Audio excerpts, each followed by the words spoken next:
Bonjour à tous, bienvenue dans Si on parlait sport, l'émission à ne surtout pas manquer si vous êtes un passionné de sport local.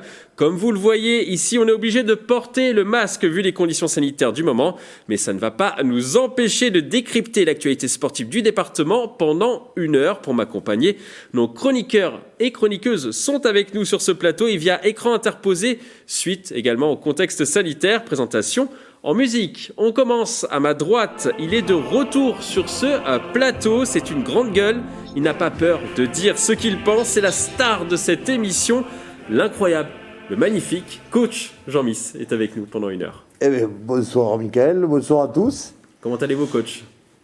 Toujours en grande forme, malgré le masque, parce que ça c'est pas pratique. Mais bon, un masque un peu spécial pour vous. Non, c'est un petit masque de la Fédération Française de Rugby. Voilà. Vous essayez de vous placer, coach, marquer peut-être du 15 de France un jour ? Non, marquer ses valeurs, simplement. Juste marquer ses valeurs. Le message est passé. On continue notre tour de table à gauche. Musique, c'est également la superstar de ce talk. Il est aussi technique qu'Andrea Pirlo, aussi bon à la finition que Pippo Inzaghi, aussi fidèle que Francesco Totti. C'est l'Italian lover Grégory Canale, journaliste chez TV78. Qui nous fait l'honneur de venir sur cette émission une nouvelle fois. Vous faites un honneur à me comparer à tous ces légendes du foot. Bonjour Mickaël, bonjour Jean, c'est un plaisir de retrouver Jean en plateau et bonjour à tous. Et vous êtes un petit mélange des trois, Non, j'aurais pas la prétention de me comparer à ces légendes, mais en tout cas ça me fait plaisir. Merci pour ce message. On continue en visio, musique, il s'est remis au sport depuis début janvier et on suit avec attention ses progrès à chaque émission.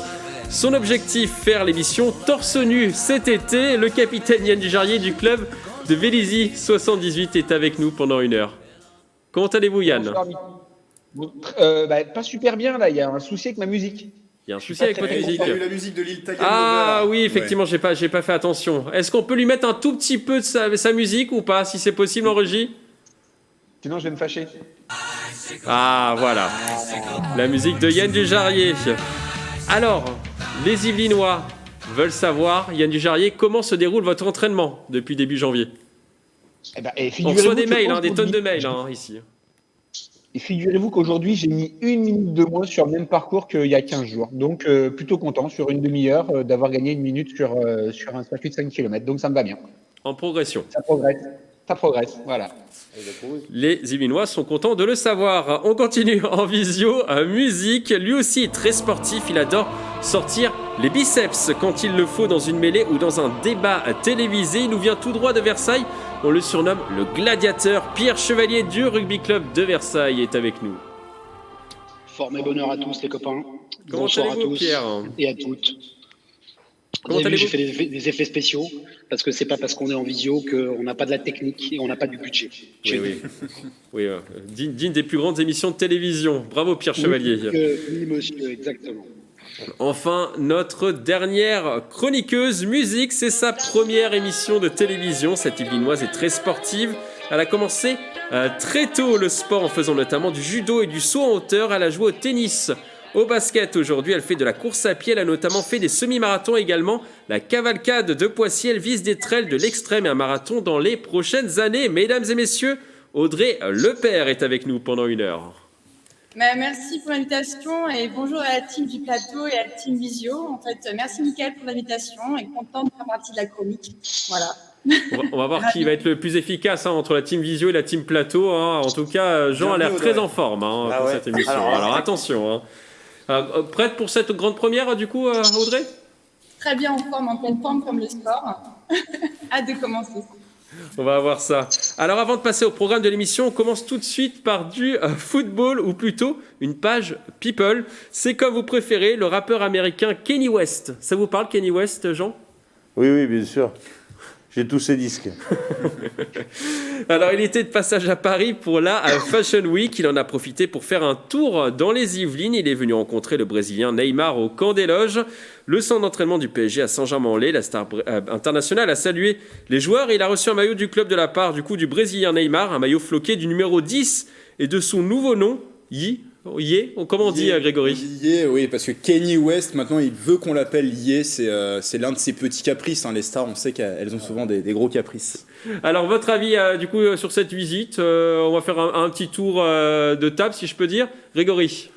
Non, mais c'est toujours sympa de voir des stars de sports différents se rencontrer. On avait vu Kobe Bryant qui était venu, bien sûr, avant sa disparition, il était venu au Camp des Loges également rencontrer les joueurs du PSG. C'est anecdotique, mais c'est aussi dans peut-être aussi une vision stratégique du PSG. On sait qu'il y a un contrat avec Jordan, que Kanye West est aussi ambassadeur de cette marque. Il y a un contrat qui a été mené. C'est aussi dans la vision du PSG, je pense, d'avoir une vision toujours plus internationale. Ils vont ouvrir une boutique au premier semestre à New York. Donc c'est purement dans cette stratégie d'exister un peu plus mondialement. Il y a des boutiques un peu partout dans le monde. Et peut-être pour Neymar, c'est l'occasion de commencer sa reconversion. Lui qui dit qu'il arrêtera peut-être le foot après le Mondial 2022. On sait qu'il aime la musique. On le voit souvent dans des clips de funk brésilienne. Donc pourquoi pas aussi une reconversion dans la musique, je ne sais pas. Donc ça, c'est la petite blague. Mais je pense que c'est avant tout peut-être pour le Paris Saint-Germain de développer cette marque à l'international. Et on sait que Kanye West a une renommée internationale. Audrey, qu'est-ce que vous en pensez ? Kenny, il est extrêmement doué pour faire le buzz, pour faire parler de lui. Et puis, franchement, il a choisi le meilleur joueur, Neymar, qui effectivement se fait bien connaître sur le terrain des réseaux sociaux et aussi sur Netflix. Donc, Neymar, qui est effectivement une star que l'on connaît à la fois sur les réseaux et qui est aussi très proche des fans.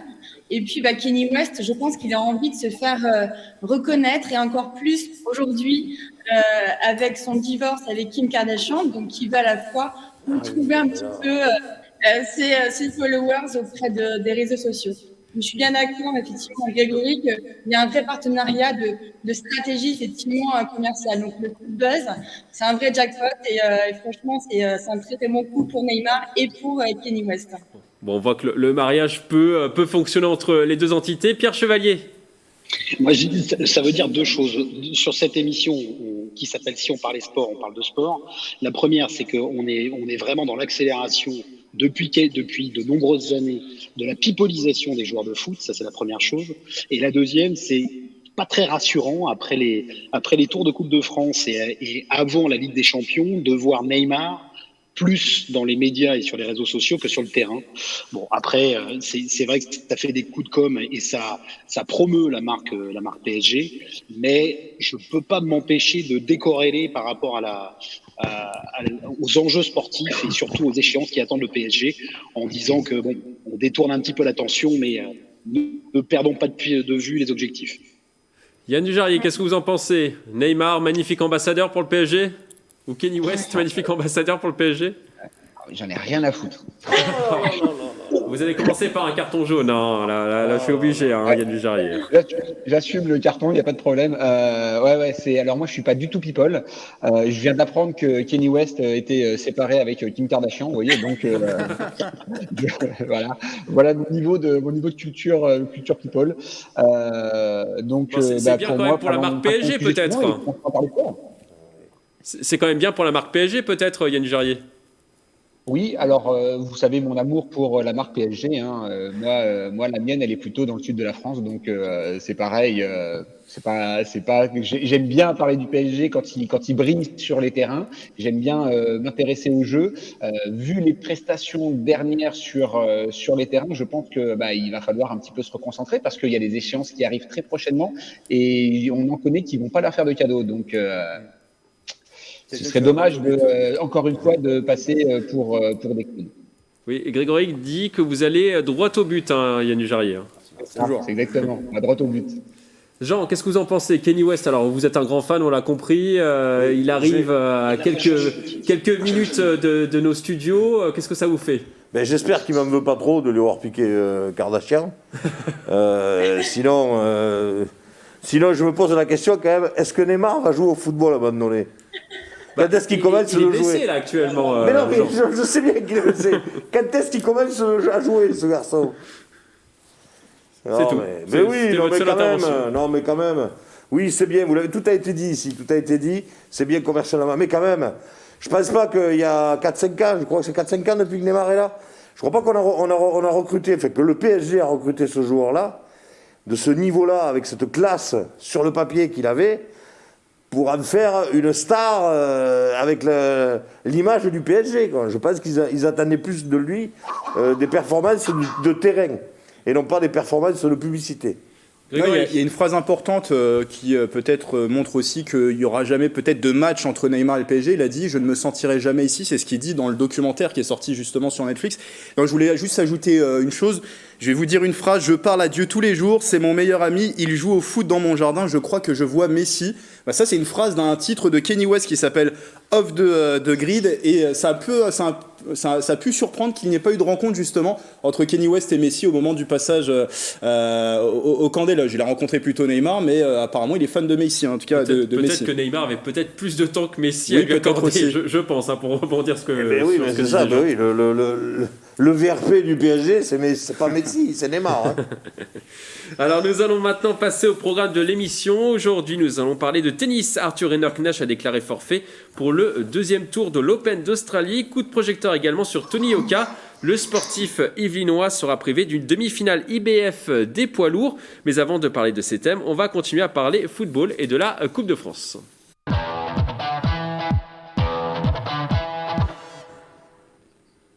Alors une fois n'est pas coutume, on va tout de suite commencer par l'envolée de Grégory, le moment fort, le nirvana de cette émission. Alors de quoi allez-vous nous parler, Grégory ? Vous avez un peu teasé sur le sujet de cette envolée, mais avant de vous en dire plus, je vous propose de regarder cet extrait. J'ai envie de voir cette saison, Mickaël. Un petit poussé yvelinois arrivé loin dans cette Coupe de France. C'est une compétition où les rêves sont permis. On a vu par exemple l'équipe de Quevilly ou encore Calais en 2000 qui étaient arrivés, les amateurs, au Stade de France en finale de cette Coupe de France. Et en ces temps difficiles, on a besoin d'une belle histoire au club yvelinois désormais de nous la raconter. C'était le sujet de ma première envolée lorsque j'ai eu le plaisir de rejoindre cette très belle équipe du SOP, voir un petit poussé yvelinois performer dans la Coupe de France. J'ai été entendu une saison plus tard, mais tout de même, la Coupe de France... Mieux vaut tard que jamais, comme on dit. Mieux vaut tard que jamais, comme on dit. La Coupe de France, son surnom, c'est celle de tous les possibles, une épopée de belles histoires qui s'écrivent chaque année. Et pour cette 105e édition, 2 clubs amateurs l'ont écrit, cette histoire, c'est Bergerac et bien sûr Versailles qui nous la raconte. Il manquait encore un exploit, quand même, il faut le dire, aux hommes de Youssef Chibi dans la compétition. Toulouse, le solide leader de Ligue 2, se dressait face à eux pour les 8e de finale. La rencontre aurait dû se jouer à Versailles, mais a été déplacée dans la Ville Rose, faute de stade Montboron homologué. Cela n'augurait rien de bon pour nos Yvelinois. J'avais peur que tout se termine ici. Et fort heureusement, une fois de plus, mes pronostics étaient erronés. Ils l'ont fait. Victoire 1-0 de Versailles avec un but de Djoko dans le dernier quart d'heure. Quelle performance! Versailles, c'est royal, c'est même le titre qui a été choisi par l'équipe dans sa une alternative au lendemain de cette performance, car le club a largement mérité sa victoire, 2 divisions d'écart séparaient les 2 équipes.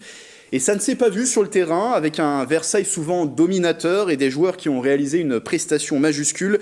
Il n'y a qu'à voir le but et cette construction de l'action pour voir que le potentiel de ce petit, il y a tout le potentiel pour devenir un grand du football, un grand peut-être, on l'espère, un jour du football français. Alors j'en suis convaincu, nous sommes qu'au début de cette belle histoire racontée par les Versaillais. Les ambitions sont grandes pour l'avenir. Les espoirs sont également permis pour intégrer le dernier carré de cette Coupe de France.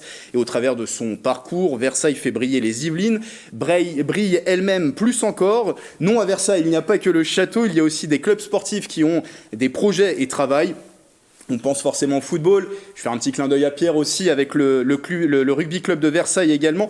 N'oublions pas que la Cité Royale aussi accueillera les Jeux Olympiques. Ce sera un site olympique en 2024. Alors les coéquipiers de Berkek, le capitaine, ont déjà marqué l'histoire du club. Mais ne nous arrêtons pas là. Des pages encore plus sublimes peuvent être écrites. 2 matchs désormais séparent les Versaillais du Stade de France et de cette finale de la Coupe de France. Encore un dernier effort, il ne faut rien lâcher. Quoi qu'il arrive, un pensionnaire de National 2 sera en demi-finale puisque nos Yvelinois ont hérité de Bergerac pour les quarts de finale. C'est beau pour le sport amateur qui a en plus souffert de la pandémie. On en a largement parlé ici sur ce plateau. Mais nous sommes avant tout Yvelinois, donc on va être chauvin et défenseur de ce sport yvelinois. Allez les Yvelines et bien sûr, allez Versailles. Quelle belle envolée, Grégory. Je vais peut-être vous faire réagir. Pierre, il vous a interpellé, Grégory. Oui, il m'a interpellé sur le côté archive de cette émission et 2 pronostics, parce qu'on sait à quel point nous sommes très pertinents dans nos pronostics et notamment Grégory quand l'Italie ne joue pas. Oui. Et donc je suis ravi de voir que Greg s'est trompé. J'espère qu'il va prédire une défaite de Versailles contre Bergerac au prochain tour. Ça, on en parlera plus tard. Mais en tout cas, oui, très belle envolée parce que ça résume en quelques lignes, en quelques envolées, la joie qui est la nôtre depuis samedi, et avec cette magnifique victoire et ce match qui fait référence parce que comme Grégory l'a rappelé, jusqu'à maintenant c'était des tours de Coupe de France qui étaient à la portée de Versailles, avec des équipes qui étaient pas forcément très très bien classées parmi les gros, en gros de Ligue 2, de Ligue 1, voire de National. Et là, c'était un vrai gros test à Toulouse. En plus, on n'a pas pu profiter du tirage au sort et recevoir à Versailles, et donc pour les raisons qu'on connaît, déménager à Toulouse. C'était hostile, ils ont gagné de belle manière, et c'est la confirmation de toutes les promesses qu'on met en eux. Oui, je rappelle qu'on ne peut pas jouer à Versailles parce qu'on ne peut pas voir de lumière depuis la chambre du Roi Soleil. De grosses sources voilà, lumineuses. c'est de sources lumineuses, pour être précis. De grosses sources lumineuses. Avec il y a Grégory. bien sûr des habitants à Versailles, hein, ils peuvent allumer leur lumière le soir, bien sûr. Audrey, qu'est-ce que vous en pensez, vous, de cette victoire, de cette qualification de Versailles ? J'ai envie de les applaudir. C'est vrai qu'il n'y avait pas grand monde qui était de leur côté, mais je suis assez contente de voir leur cohésion de groupe, le fait qu'ils ne se sont pas laissés impressionner par un grand groupe tel que Toulouse. Je pense qu'aussi ces petits clubs qui montent, ça montre à quel point il y a un esprit d'équipe, il y a aussi une technicité, il y a aussi ce côté, effectivement, on vient de gagner, donc il y a encore plus de motivation et plus de dynamisme. Donc c'est vrai que c'est une vraie preuve de leçon. Et je me permets de lâcher une petite info. Le 12 février, comme tout le monde le sait, à Versailles, il y aura Versailles contre Poissy, et le match se fera à Poissy, au stade Léo-Lagrange. Voilà. Il faudra les laisser gagner pour pas qu'ils soient trop fatigués pour la Coupe de France à Poissy. Yann Dujardin, qu'est-ce que vous en pensez de cette envolée ? On est tous très très contents. Et en effet, alors vous, par contre, vous aviez pronostiqué une victoire de Versailles. Alors ça, j'aurais aimé que vous alliez retrouver les images d'il y a 15 jours, quand moi, alors mon côté très chauvin m'empêche de pouvoir dire qu'ils vont perdre, même si ils sont pas favoris d'un match. Je ne peux pas voir un sportif français perdre contre un étranger, c'est pas possible. Ce n'est pas dans ma conception du chauvinisme. Voilà, c'est un peu trop fort pour moi. Donc oui, j'avais dit Versailles vainqueur. Et alors je me souviens plus le score, mais je sais que j'étais le seul à l'avoir dit. C'est comme ça. Quand le cœur parle, il n'y a rien de n'importe. Donc non, voilà, on est très très contents. C'est vrai que ça fait quand même quelques années qu'on suit les clubs des Yvelines sur les Coupes de France, et souvent ça s'arrête de bonne heure. Donc là, on est content. On est en février et on a toujours un club dans l'actu, et c'est ce que l'on souhaitait depuis très très longtemps. Maintenant, il va falloir que ce ne soit pas qu'un coup d'essai, et que l'année prochaine déjà, on y refasse encore une belle suite. Et puis maintenant, on va profiter du match contre Bergerac. Et on va essayer ils vont essayer d'en profiter pour aller gratter une place en demi-finale. Et là, ce serait quand même une très belle finalité, parce que on sait qu'ils ont toujours voulu rencontrer un très gros, donc une Ligue 1, et pour l'instant, ce n'a pas été le cas. Donc en demi-finale, normalement, il n'y aura plus le choix. Jean, qu'est-ce que vous en pensez, vous, de cette qualification ? C'est ce que Grégory a dit tout à l'heure, c'est la magie de la Coupe de France. C'est imprévisible. Clubs, voilà, ces clubs qui ne sont pas les grands du nom, qui gagnent tout le temps. Et voilà, 2 divisions d'en dessous. Et en plus, à l'extérieur, à Toulouse, qui est leader de Ligue 2, c'est une excellente, une très très belle performance. Et là, ensuite, prendre Bergerac. Je pense qu'ils rêvaient d'autre chose, mais ils auraient certainement voulu prendre une grosse tête d'affiche et un club de Ligue 1 pour vibrer encore plus et vivre encore plus leur belle épopée. Mais ça veut dire en plus qu'ils prennent un club du même niveau, mais qui, eux, je crois qu'ils ont sorti 1 ou 2 clubs de Ligue 1. Ils ont sorti Metz, ils ont sorti Saint-Etienne et aussi Créteil qui évolue en national. Donc ils ont sorti déjà, ils ont fait 3 exploits déjà dans cette Coupe de France, où ils ont pris 0 but, encaissé 0 but aussi dans cette Coupe de France. Malgré la performance et être arrivé en quart de finale, je pense que le tirage n'est pas n'est pas super favorable pour les deux raisons que j'ai évoquées. On va regarder justement la réaction des joueurs après le tirage de cette Coupe de France. C'était du coup ce lundi 31 janvier, c'était sur France Télévisions. Et regardez, les joueurs se sont réunis et ils ont réagi suite à ce tirage contre Bergerac.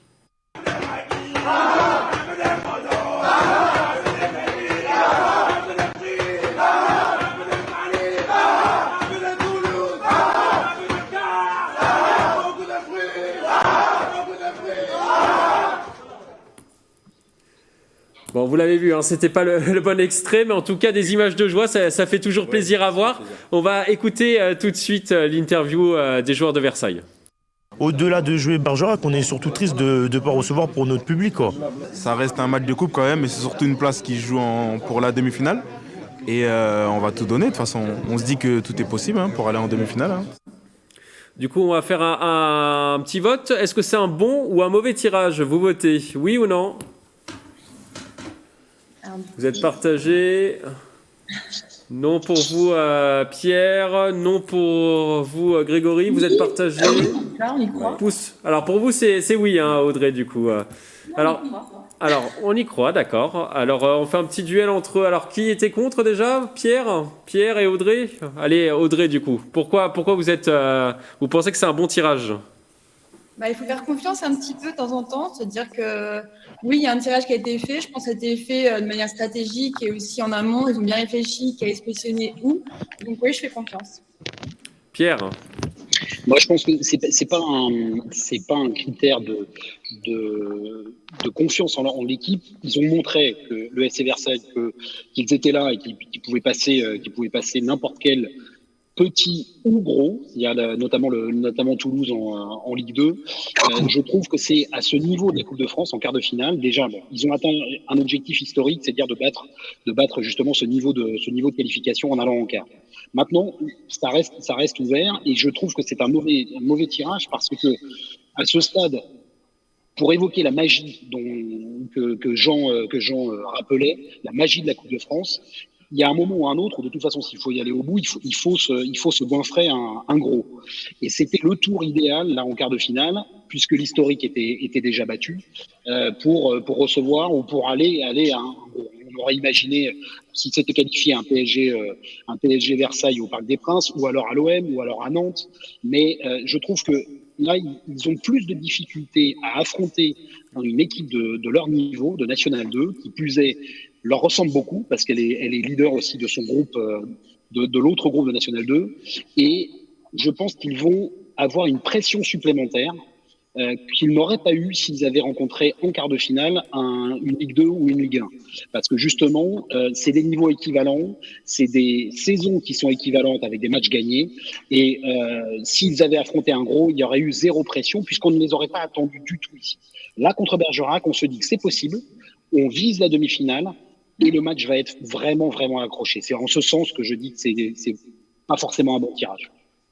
Yann Dujarrier, qui vous a convaincu? Est-ce que c'est un bon ou un mauvais tirage? Je reste partagé. On saura si c'est un bon tirage après la fin du match. Tout simplement, si on gagne, on saura si c'était un bon tirage. Voilà. Alors, en tout cas, le match a déjà commencé sur les réseaux sociaux. Grégory, il y a eu une petite embrouille, c'est ça, entre Michael Michet, le responsable communication du club, et le président de Bergerac. Ouais, c'est plus de la taquinerie parce qu'on ne sait toujours pas, à l'heure où on enregistre cette émission, l'information doit être révélée, il faut le dire, dans l'après-midi, elle peut tomber au moment de l'enregistrement de l'émission. Où est-ce que se disputera le match? On sait que c'est Bergerac qui reçoit Versailles. Mais à Bergerac, il y a le même souci qu'à Versailles, le stade n'est pas homologué, donc on ne peut pas recevoir à Bergerac. Donc pour le moment, 3 solutions qui s'offrent pour cette rencontre. De jouer le stade à Périgueux, ça a été le cas pour les 8e de finale et la victoire de Bergerac face à Saint-Étienne, un stade qui est à 50 km donc de Bergerac, 6000 places pour ce stade Francis Rongiras. Mais là encore, il n'y a pas d'homologation officielle pour ce stade-là. Le dernier match, ils ont pu le jouer parce qu'ils ont eu une dérogation de la part de la Fédération française de football. Et donc ça, c'est le stade stade qui est prôné par Bergerac. Bergerac veut jouer dans ce stade. Du côté de Versailles, forcément, on n'est pas d'accord parce qu'on n'a pas pu recevoir à Montboron, donc on ne verrait pas d'un bon œil. Il y a eu le même problème. Donc on ne verrait pas d'un bon œil de jouer dans ce stade de Périgueux. Donc il y a eu un petit échange, vous l'avez dit, entre les Versaillais qui, eux, prônent plutôt d'aller jouer au Matmut Atlantique, qui est le stade des Girondins de Bordeaux, qui est un stade d'une plus grande ampleur, 40 000 places. Ce à quoi a répondu le président de Bergerac, Christophe Fauvel. On voit le tweet à l'écran. Non, mais le Matmut pour accueillir Versailles, ça va les chevilles du côté du château. Voilà. Le match est déjà lancé. Qu'est-ce que ça vous fait Juste préciser qu'il y a peut-être une troisième solution qui est celle de Libourne, qui est un stade qui est à 60 km de Bergerac, qui a déjà accueilli des matchs de Ligue 2 entre 2006 et 2008, puisque Libourne-Saint-Seurin évoluait en Ligue 2 à ce moment-là. C'est la troisième solution évoquée. Le match est lancé Non, mais bien sûr, ça fait partie un petit peu du folklore avant-match, quoi. Et apparemment, les dirigeants s'entendent plutôt bien, en plus, entre les deux clubs. Oui, c'est peut-être juste du folklore, comme vous le dites. Non, mais par contre, je suis d'accord avec Versailles, qui très justement dit pourquoi on donnerait la possibilité d'aller jouer à Périgueux, que nous on a les mêmes problèmes et nous on nous dit non. Donc, après que les chevilles enflent à Versailles, ça c'est la taquinerie, mais c'est pas bien méchant ça. C'est pas bien méchant, c'est bon enfant. Mais c'est vrai, le tirage, j'en ai parlé juste avant moi. Le tirage, je pense que Pierre l'a dit, il aurait préféré d'avoir une grosse affiche, style Nantes ou l'OM. Et une Ligue 1 tout à fait de plus, et ce sera beaucoup plus dur pour moi de passer Bergerac qu'un autre club. Alors on va faire un petit tour de table très rapidement, vu qu'on est très très bon dans les pronostics, les sites de paris en ligne font énormément de chiffres d'affaires avec nous. Grégory, un petit tour de table. Une défaite de Versailles, 1-0. Audrey. J'ai envie de dire 1-0 pour Versailles. 1-0 pour Versailles. Pierre. 2-1, victoire de Versailles. Yann. Ouais, comme Pierre, 2-0 pour Versailles même. 2-0 pour Versailles. Oh. Et Jean. Versailles au tir au but. Versailles au tir au but. Tout est enregistré en tout cas, on ressortira ça sur la prochaine émission. Alors ce match de Coupe de France va arriver très très vite, ce sera ce mercredi 9 février à 18h30 et on ne connaît pas encore le lieu, mais ça sera dans le sud en tout cas. En tout cas, ce sera dans le sud, c'est sûr. On va maintenant parler tennis. L'Yvelinois Rinderknecht Arthur est passé du rire aux larmes à l'Open d'Australie. Le Français de 26 ans a tout d'abord remporté une splendide victoire en 5-7 contre le local Popirine au premier tour. Le score 7-5, 4-6, 6-2, 3-6, 6-3. Un match très sulfureux dans une ambiance bouillante avec un public hostile. Un match qui a eu un impact sur l'état physique du Saint-Germanois de 26 ans. Il n'a pas réussi à s'aligner sur le deuxième tour, forfait car blessé au poignet. Il n'a pas joué contre le Britannique Dan Evans comme prévu. Arthur Rinderknecht redescend même à la 60e place mondiale. La question sur cette thématique, est-ce que c'est une vraie déception finalement cet Open d'Australie pour Arthur Rinderknecht? Oui pour vous Jean. Oui pour vous Pierre. Non pour vous Yann. Très chauvin comme toujours. Non pour vous Grégory. Et pour vous Audrey? Mitigé. Mitigé. Alors on fait un petit duel entre vous Grégory et Pierre.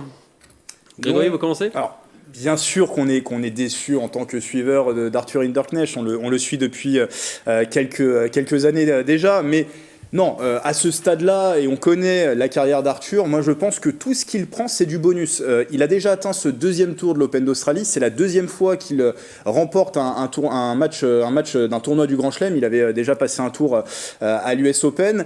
Là, c'est une blessure qui vient l'empêcher de jouer ce deuxième tour. Donc, on ne peut pas être déçu parce qu'il aurait pu nous décevoir sur le terrain après avoir gagné au forceps et avec la manière et surtout le caractère, je dirais, le premier tour face aux joueurs australiens. Donc maintenant, c'est que du bonus. Là, oui, c'est un moment où il va devoir s'arrêter. Il va se poser 15 jours, un mois pour réfléchir, se repréparer et revenir à son meilleur niveau.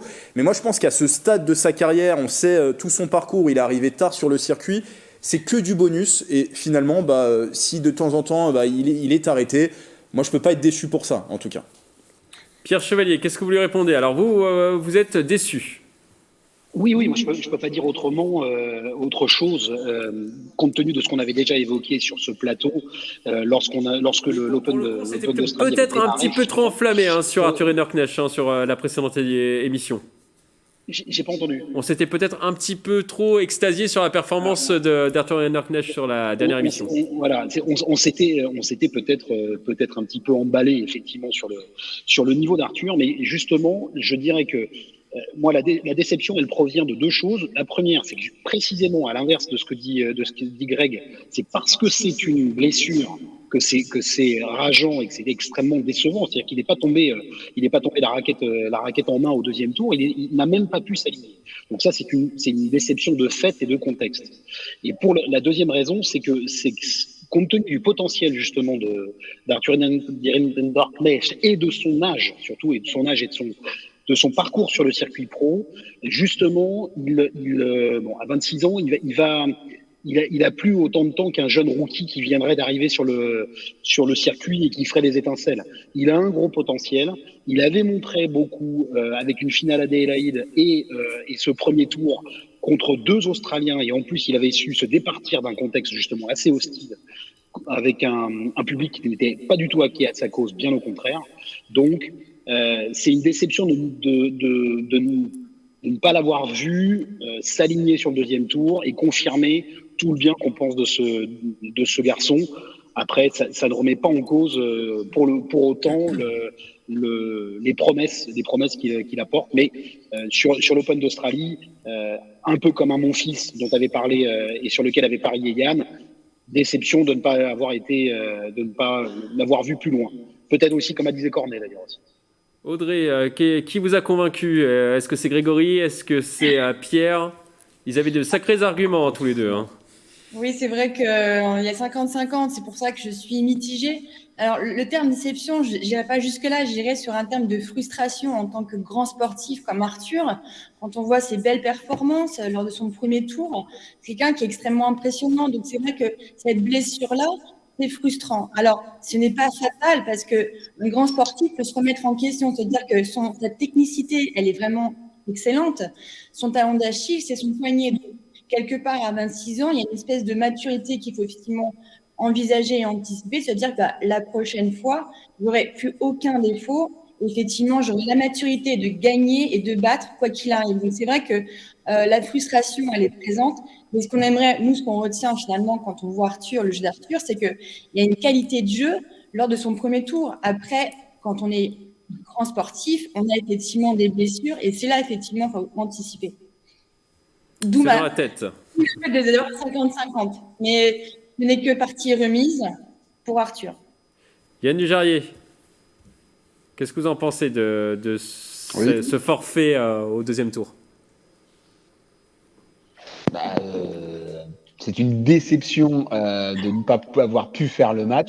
Maintenant, voilà, c'est pas, ça ne remet pas en cause sa qualité de jeu et c'est pas un problème. Moi, par contre, quand tu entends Pierre qui dit, on aurait aimé voir les Français aller plus loin. Deux Français en quart de finale d'un grand chelem. Moi, je signe pour le même résultat à Roland Garros dans 3-4 mois. Hein. Il y a pas de souci. Ça fait quand même quelques années que ça dégage très rapidement sur les premiers tours. Donc là, c'est vrai que finalement, moi, j'étais assez emballé par cette fin de tournoi. Et on a vu quand même une finale magnifique. Est-ce que Arthur Hinderknecht aurait pu disputer cette finale, à votre avis, Yann Dujarrier? Pardon? Est-ce que Arthur Hinderknecht aurait pu disputer cette finale, à votre avis? Attendez, il n'a pas joué le deuxième tour. Entre le deuxième tour et la finale, il y a de la marge quand même. Hein. En plus, il était quand même dans une partie du tableau qui était très très compliquée avec Tsitsipas, avec un des deux protagonistes de la demi-finale, Medvedev. Ça c'est Medvedev. Il y avait quand même un très très gros. Le tableau du côté d'Arthur était beaucoup plus compliqué que celui du côté de Gaël Monfils et de Rafael Nadal. Maintenant, c'est vrai qu'on aurait vraiment aimé le voir sur ce deuxième tour pour confirmer tout ce qu'il nous montre dans ces derniers mois. Et c'est vrai que Dans le tennis, on a souvent tendance à ne retenir que les tournois du Grand Chelem. Et c'est vrai que Arthur, là, il est en train de tisser son petit, son début de carrière. Ça lui laisse encore du temps. Et moi, contrairement, voilà, je pense qu'il a encore du temps. Il n'a que 26 ans. Et on voit un Rafael Nadal gagner à 35 ans encore un tournoi du Grand Chelem. Donc je pense qu'il a encore le temps. Il lui reste du temps. Pierre Chevalier, vous voulez répondre à Yann? Ouais, pas forcément répondre. C'est pas une déception de ne pas les voir au-delà d'un quart de finale, parce que là c'était totalement inattendu en effet. Non, c'est juste par rapport à Arthur. Sur le deuxième tour, il aura affronté un Britannique, et pour le coup, ça peut-être que c'était plus ouvert et plus jouable que 2 Australiens de suite sur ces derniers matchs en Australie. Donc peut-être que c'était plus ouvert. Jean, qu'est-ce que vous en pensez, vous, de cet abandon avant de disputer son deuxième tour? Malheureusement, la blessure fait partie intégrante du sportif. Hein.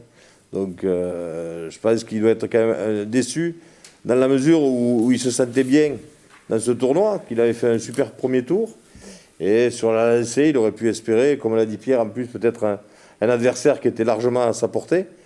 Et malheureusement, une blessure, c'est un petit peu le mal français des tennismen, mais on est souvent blessé au tennis. Mais bon, là, c'était la plaisanterie, mais là, il n'y peut rien, malheureusement. Mais encore une fois, et ça a déjà été dit, ça ne remet pas en cause ni en question le jeu qu'il peut avoir actuellement et toute la positivité qu'il peut dégager par rapport à son jeu, quoi. Arthur Hinnerknecht va maintenant prendre une pause pour récupérer. Il n'a pas encore communiqué sur ses prochains tournois et sa date de reprise. Mais on le suivra avec attention dans les prochaines semaines. Et pourquoi pas à Roland-Garros. On passe maintenant à notre page débat.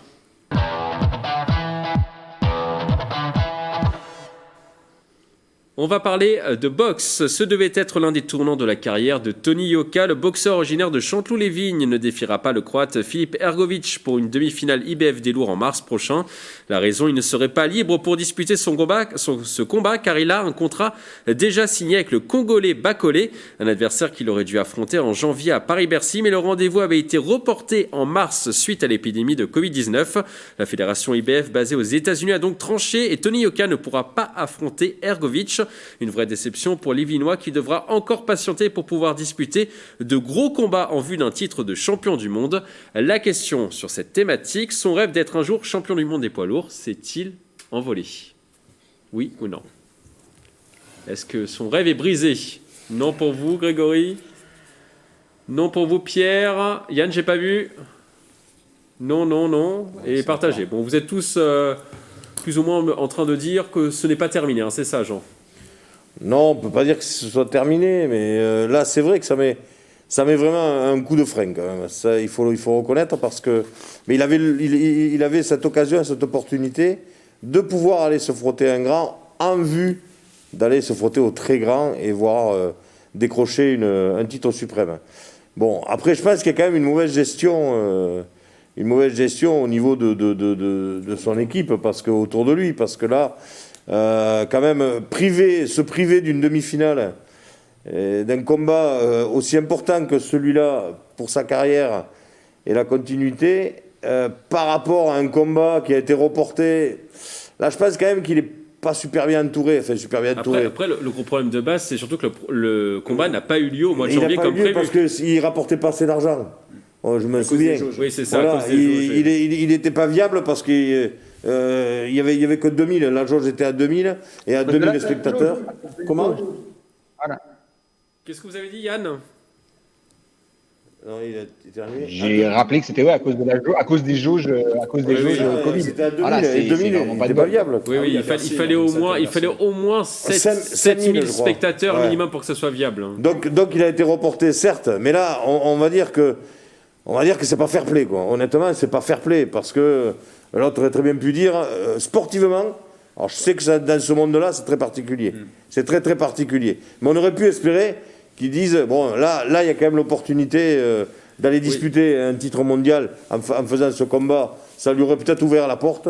Bon, C'est pas- c'est que- ils sont pas dans ce... Mais est-ce qu'on peut en vouloir à Bacolé finalement, Ah non, Grégory? mais non, lui, Non. lui c'était prévu. Donc, Nous, on peut lui en voilà. vouloir parce que voilà, on aurait vu notre Français qu'on suit aussi pouvoir disputer cette demi-finale et avoir l'opportunité, parce qu'on disait la ceinture mondiale en 2022, pardon, j'en perds ma voix, ça allait être très difficile. Mais cette opportunité qui tombait un peu de nulle part, de voir cette demi-finale contre Ergovic, eh bien, c'était vraiment une opportunité énorme pour Tony Yoka, et même d'être challenger dès cette année, alors qu'il y a encore quelques mois, ça semblait complètement utopique. Maintenant, on ne peut pas lui en vouloir dans le sens que lui se plie juste au contrat. Il a signalé à l'IBF qu'il y a un contrat qui avait été signé, que dans ce contrat, effectivement, avait été notée la date de report et qu'il y a bien marqué dans le contrat qu'il y a un report prévu en mars, au moment où les jauges seront levées. Et on sait qu'il y a des sommes en jeu, on sait que la boxe, voilà, l'état d'esprit est plus individualiste que dans d'autres sports, et Bacolé n'en a que faire des rêves de ceinture mondiale de Tony Yoka. Il pense à sa carrière, et pouvoir affronter Tony Yoka, pour lui, et peut-être le battre, ça peut être aussi quelque chose d'énorme dans sa carrière. Donc j'ai du mal à, enfin je comprends tout à fait qu'il n'ait pas fait fi de ce contrat, qu'il ait fait respecter ce contrat. Audrey, qu'est-ce que vous en pensez? Je rejoins Grégory parce qu'il faut quand même rappeler qu'on est quand même dans un contexte un peu particulier. Donc, effectivement, la Covid aussi, le nombre de jauges, un changement d'adversaire qui finalement, l'adversaire revient, Bacolé a gagné son recours pour mars. Donc, tout ça, c'est beaucoup d'enchaînements. Mais ce qu'il faut rappeler, c'est que ça permet à Tony Yoka de gagner du temps en maturité pour effectivement s'entraîner en technicité. Et effectivement, entre Bacolé et Tony Yoka, c'est quand même deux gros spécimens qui font effectivement un bon jeu. Alors, la boxe, c'est pas forcément mon terrain privilégié, mais en tout cas, de ce que j'ai pu voir, c'est quand même deux gros phénomènes. Et je pense que c'est plutôt, comme on dit, la patience et la quelle la joie. Donc, il faut savoir être patient. Et justement, la patience montrera qui gagnera. Peut-être Bacolé, peut-être Tony Yoka. Oui, parce que peut-être que Bacolé pourrait battre Tony Yoka aussi. Il faut le rappeler, Pierre Chevalier. Rien n'est fait. C'est exactement ça, et dans tous les cas, dans le tracé de Tony Yoka, il faut battre tout le monde. S'il veut un jour pouvoir se mesurer au plus grand, c'est-à-dire le top 5, il faut qu'il ne souffre aucune comparaison face à des boxeurs qui sont moins bien classés que lui.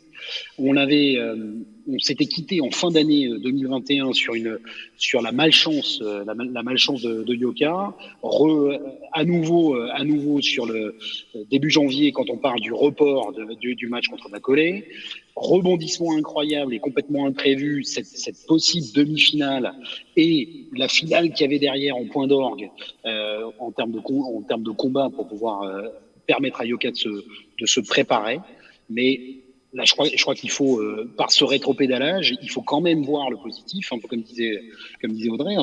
Il faut pouvoir se mesurer au plus lourd, qu'il soit classé 12e ou qu'il soit classé 6e ou 4e. Et ça donnera des combats de plus et du mental et de l'expérience complémentaire à Yoka pour aller jusqu'à son terme et à son objectif. Ça sera peut-être pas en 2022, mais on y croit et de toute façon, il faut qu'il passe ces étapes, pas le choix.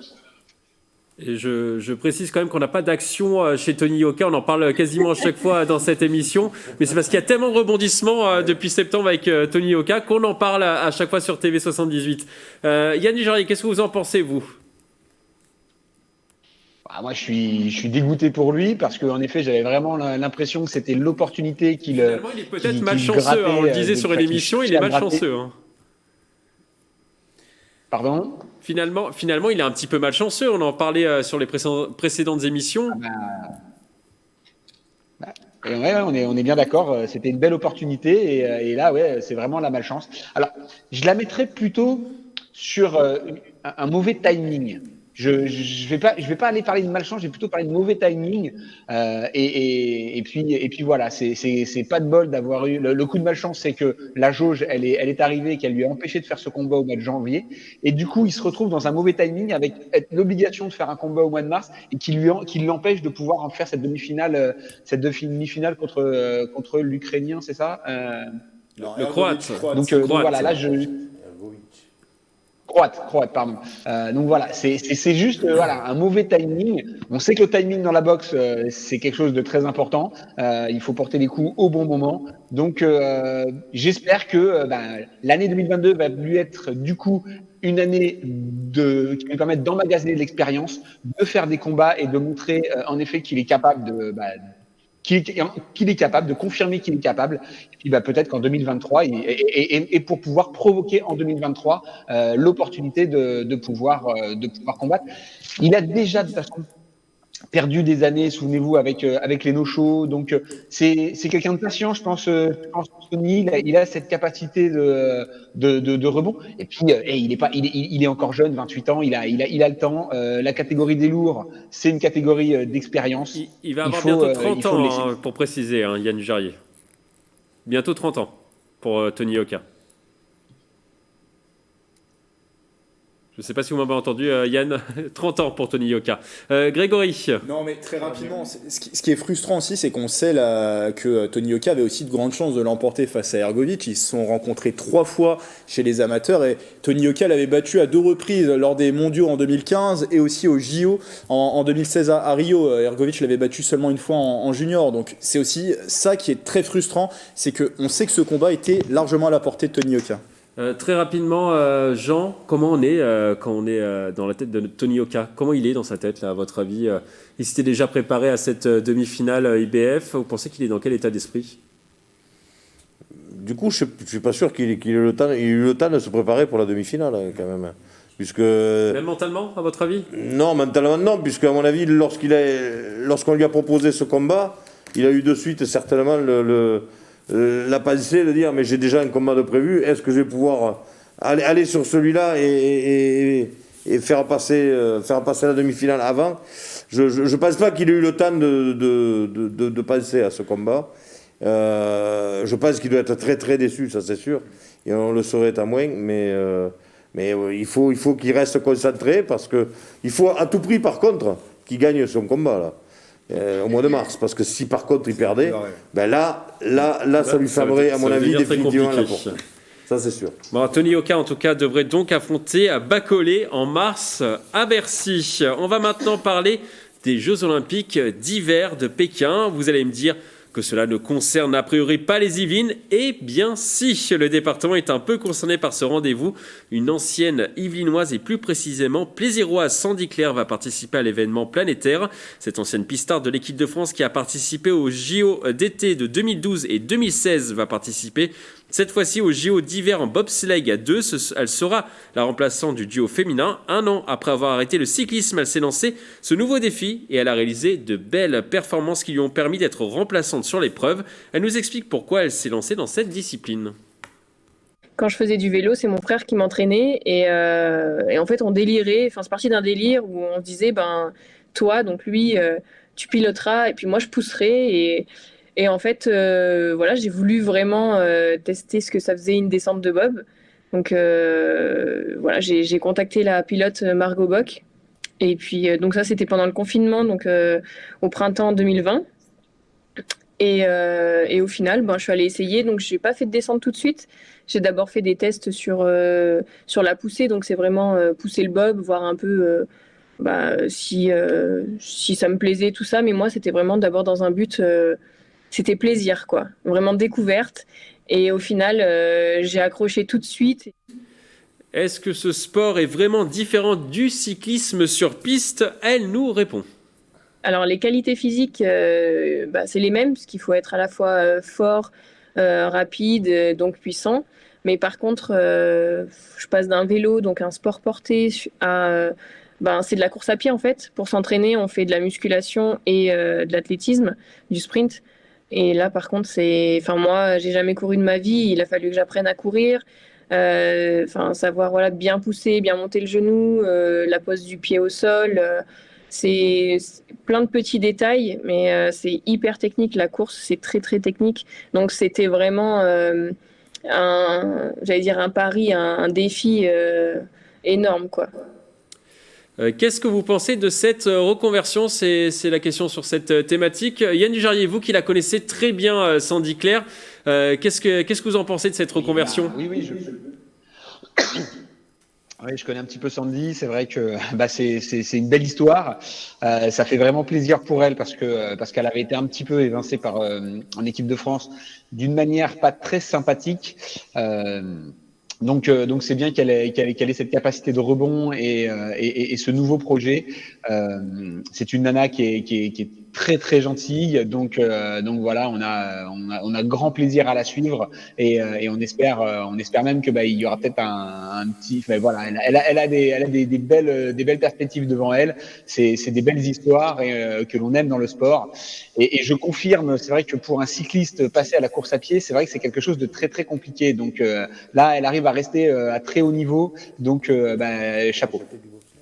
Ça nous fait penser peut-être un petit peu cette histoire. Elle est originaire de Toulon à la base. Ça nous fait peut-être penser un petit peu au film Rasta Rockets. Qu'est-ce que vous en pensez, Jean? Vous adorez, c'est votre film préféré. Ouais, non, mais il est très bien, par contre, oui, ça c'est vrai. Mais par contre, moi, je suis admiratif parce que c'est pas évident du tout de passer d'un sport comme le cyclisme à un sport comme le bobsleigh, qui a absolument rien à voir, et d'être aussi performant dans les deux. Moi, je lui tire mon chapeau, franchement.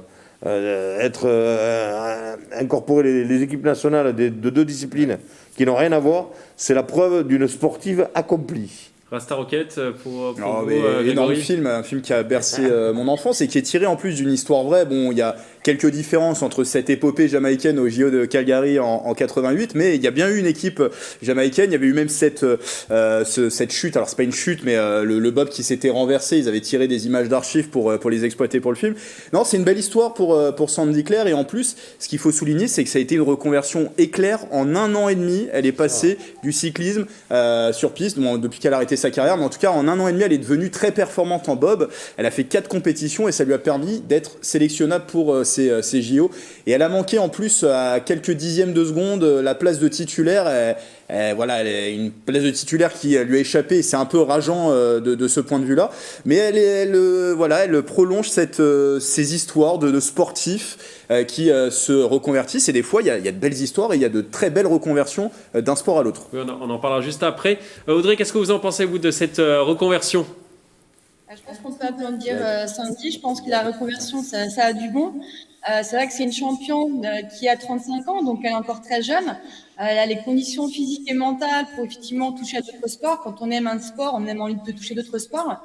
Je vois comme le biathlon, le triathlon. Enfin, vraiment, quand on a cette mentalité. Alors évidemment, il y a quand même des similitudes entre le cyclisme et le bobsleigh. Il y a les virages serrés, la vitesse, l'adrénaline. La seule différence, je pense que c'est pour les côtes. C'est un peu plus compliqué. Mais sérieusement, moi j'ai été aussi marquée par le film de Rasta Rocket, où c'est un film dans lequel il y a un esprit d'équipe. Et c'est tellement une technique tellement pure que suffit d'un faux virage. Et là, en fait, on n'emmène pas une personne, mais plusieurs personnes. Donc, le sport individuel et le sport co n'a pas du tout les mêmes mentalités. Donc là, je trouve que Sandy, elle est assez forte. Et je pense qu'on peut l'applaudir parce que c'est un vrai challenge. Pierre Chevalier, qu'est-ce que vous en pensez? Je résume ce qu'ont dit nos amis sur ce plateau avec des vertus d'admiration et ce salut de la résilience dont fait preuve Sandy Claire.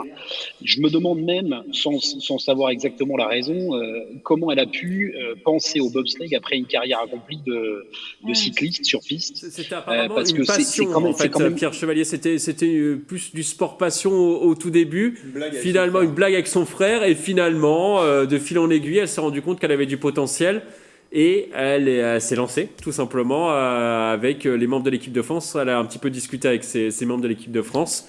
Et tout de suite, elle a fait des super résultats. D'abord, du coup, sur une piste, je ne sais plus comment on appelle ça, une piste de bobsleigh. D'abord, au niveau des poussées, etc., sur des compétitions. Et ensuite, une piste de bobsleigh. Du coup, elle a testé ça. Et elle nous a dit que c'était un peu comme dans une grande machine à laver, cette piste de bobsleigh.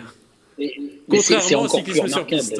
Une raison comme celle-là, c'est même pas un coup de chapeau qu'il faut lui tirer, parce que c'est vraiment une preuve de résilience, une preuve de sportivité, mais complète pour le coup. Et la seule chose qui semble comparable dans ce qu'elle dit et dans ce qu'elle présente à travers son expérience, c'est justement ces critères d'explosivité. L'explosivité qu'il faut sur un cycliste, sur un vélo sur piste, pour démarrer avec des watts, mais qu'on envoie fort. Mais de la même manière, l'explosivité dont a besoin la poussée d'un bobsleigh, qui se fait sans vélo, mais donc du coup à pied, elle doit réapprendre un certain nombre de gestes physiques et de gestes d'entraînement pour pouvoir magnifier ces qualités-là. Mais déjà cette qualité mentale de pouvoir verser d'un sport à l'autre et de le faire, comme le rappelaient Jean, au plus haut niveau en équipe nationale, c'est absolument remarquable. Et je précise, d'après Sandy Claire, ce sera seulement la 2e Française de l'histoire à avoir participé aux JO d'hiver et d'été. Alors, je n'ai pas retrouvé son nom dans les archives, mais elle était passée du ski de fond au cyclisme cross-country. Donc, en gros, il y avait une passerelle entre l'hiver et le cyclisme. Donc, peut-être que ça peut expliquer cela. C'était dans les années 90. C'est la première fois qu'il y aura une délégation féminine de bobsleigh dans des JO d'hiver. La discipline qui est rentrée pour la partie féminine, je parle bien sûr, lors des JO de Salt Lake City en 2002. Et c'est la première fois qu'il y a la France féminine aux JO d'hiver. Et cette reconversion, Grégory, est-ce que vous pensez que ça peut marcher ou pas? Ça a l'air de marcher pour Sandy, mais est-ce que ça marche pour tous les sportifs? Il y a plusieurs exemples dans l'histoire. Le premier qui nous vient à l'esprit, c'est forcément Michael Jordan, qui avait 3 titres de champion NBA. Il a arrêté sa carrière, il est devenu joueur de baseball. Une expérience très mitigée du côté des White Sox. 2 ans plus tard, il revient aux Chicago Bulls et il gagne la NBA 3 fois d'affilée. Mais il y a des exemples de réussite, de reconversion. Je m'en suis noté quelques-uns. Luc Alphand, qui est passé du ski à la course automobile. Il avait remporté le classement général de la Coupe du Monde de ski alpin en 97 et en 2006, il a remporté le Dakar dans la catégorie automobile. Côté féminin, je peux vous citer l'exemple de Rebecca Romero qui est passée de l'aviron au cyclisme. Elle a été médaillée d'argent en aviron aux Jeux Olympiques de 2004 à Athènes et ça ne lui a pas empêché d'aller chercher l'or olympique en cyclisme. Donc les reconversions sont possibles. Et par contre, pour Usain Bolt, qui avait tenté une reconversion dans le football, ça avait moins fonctionné. C'est pas gage de réussite en tout cas de changer d'une discipline à l'autre. Très rapidement, Jean, peut-être un petit mot sur Sandy Claire. Qu'est-ce qu'on lui souhaite du coup pour ces Jeux d'hiver? On lui souhaite beaucoup de réussite et pourquoi pas une médaille, même si on est quand même pas, on est loin d'être favori quand même dans cette discipline. Alors l'équipe féminine de bobsleigh est programmée du 7 au 12 février en Chine à Pékin. Et maintenant, ça sera le mot de la fin sur cette émission. Malheureusement, on a déjà dépassé le temps. On va terminer comme d'habitude par une citation aujourd'hui. Je vous propose une citation du film Rasta Rocket pour porter chance à Sandy Claire aux Jeux Olympiques d'hiver en Chine. Balance man, cadence man, trace la glace, c'est le Bob man. Cool Rasta. Je vous laisse méditer sur cette phrase. À bientôt sur TV 78.